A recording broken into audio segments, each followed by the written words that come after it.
A sort of creeping horror had taken hold of me. But I examined the upper berth once more.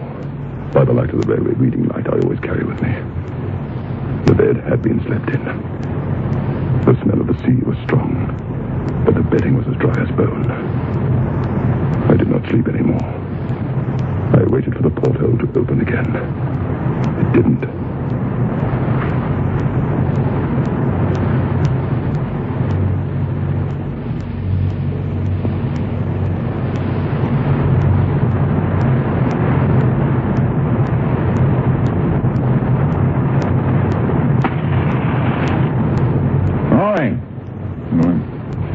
Doctor, you're quite right.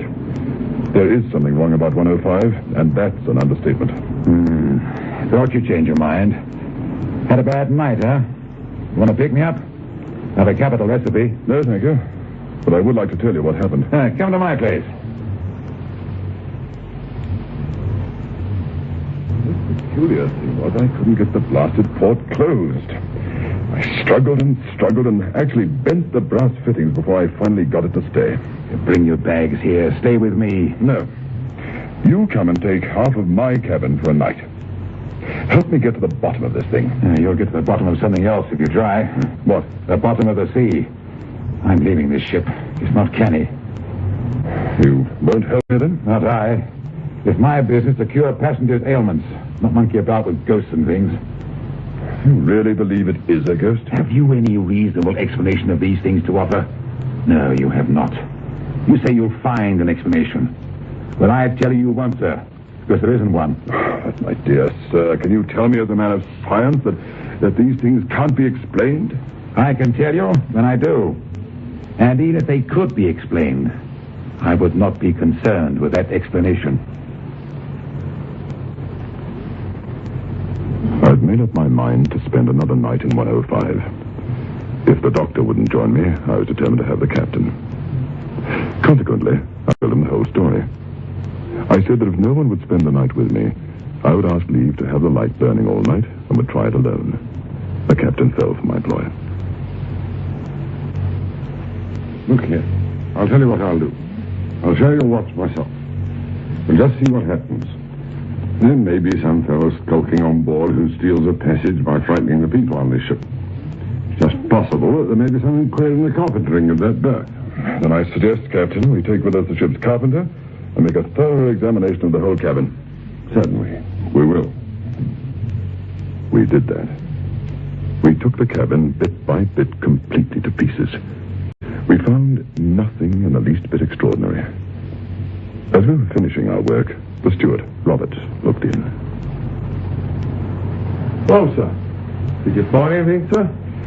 You were right about the porthole, Robert. Here we are. Oh, thank you, sir. Well, begging your pardon, sir, I'm a plain man, sir. But it's my belief you'd better turn out your things and let the carpenter here run half a dozen 4-inch screws through the door of this cabin. There's been 4 lives lost out of here to my own remembrance. And that in 4 trips. Better give it up, sir. Better give it up. I'll try it for one more night.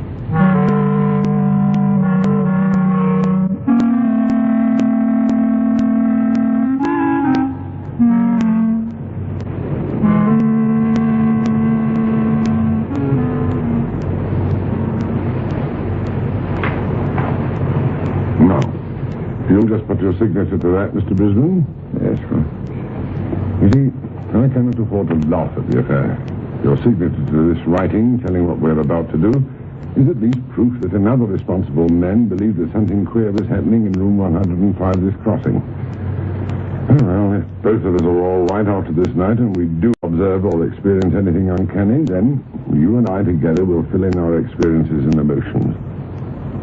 If nothing happens tonight, we'll try it again tomorrow and the next day. Now, suppose we put your portmanteau before the door. One of us can sit on it. Nothing can get out then. Is the port screwed down? Yes. I like the reading lantern, as you suggest.